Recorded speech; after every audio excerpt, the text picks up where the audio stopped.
Ray, itry mo to. Masarap to. Yeah, thank you. Kumain ka na. Ray, Mika, pasensya na kayo ha. Kasi tinago namin ng mama mo na nagde-date kami. Kasi ayoko namang isipin mo, Ray, na kinalimutan ko ng mama mo. Alam mo, lagi sa akin sinasabi ng papa mo na attached ka sa mama mo, kaya naisip namin na respetuhin ang feelings mo. Alam mo, simula nung iniwan ako ni Wendy, natakot ako magmahal.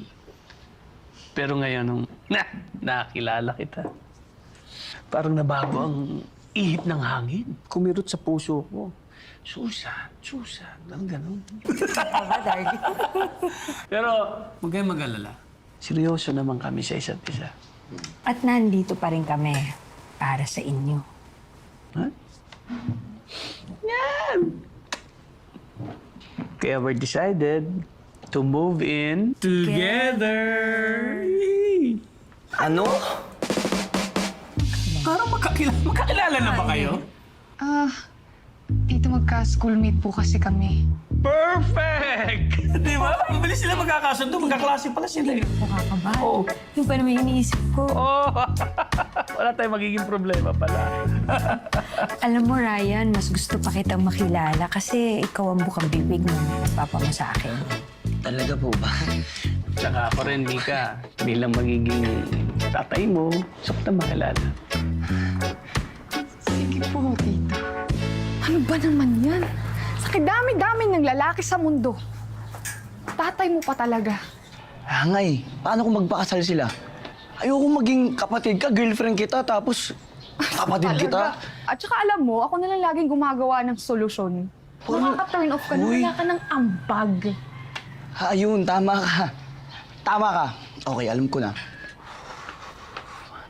Okay, sabatahin natin yung relationship nila. Ganun. Seryoso ka ba dyan? Oo, ikaw din, sige ka. Gusto mo ba ako maging kapatid? So, anong gagawin natin? Ganito. Sirain natin yung mga bagay na importante sa kanila. Bagay na importante sa kanila. Oo. Si Papa kasi, may jersey yan. Oh. Yung champion sila nun sa Inter-Barangay. Sobrang importante yun sa kanya. As in, yun yung nagsisilbing lucky charm niya. So, anong gagawin natin sa jersey ng papa mo? Hindi palaban natin kay mama mo, kay tita. Ipapalabhan? Eh, bakit naman siya magagalit kung papalaban yung jersey niya? Kasi nga hindi niya nga nilaban yun simula nung nag-champion sila. Ilang taon na yun, oh. Sandali lang, pero di ba masyadong importante yan para sa papa mo? Alaban lang naman niya kasi, di ba? Wala naman masasaktan na alaban nga eh. Ano nagsasalita ka, may dumi ka dito. Dito? Oo, dito. Dito banda. Eto, bagong luto. I-try nyo to. Wow! Ano yan? Munggo!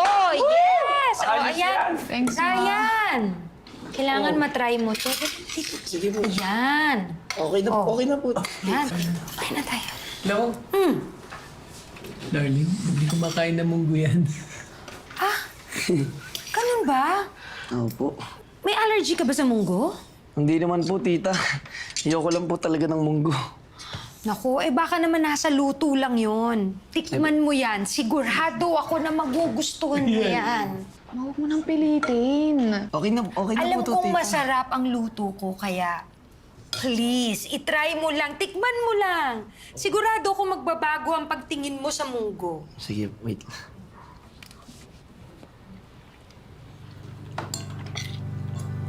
Sarap. Sarap ah.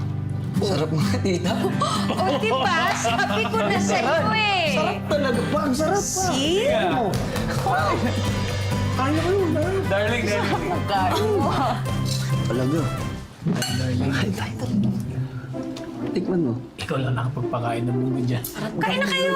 Pala, Ryan. Kailan mo papakilala yung girlfriend mo sa akin? Ano? Yun talaga. Kain muna tayo pa. Sarap ng mugoy. Iyo, tingnan mo. O ano?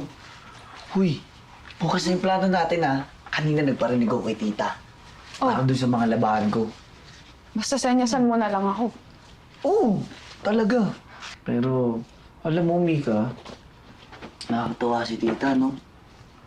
Oh, Kitang-kita mo yung pagkananay niya eh. Parang nakakalambot siya kalambot ng puso.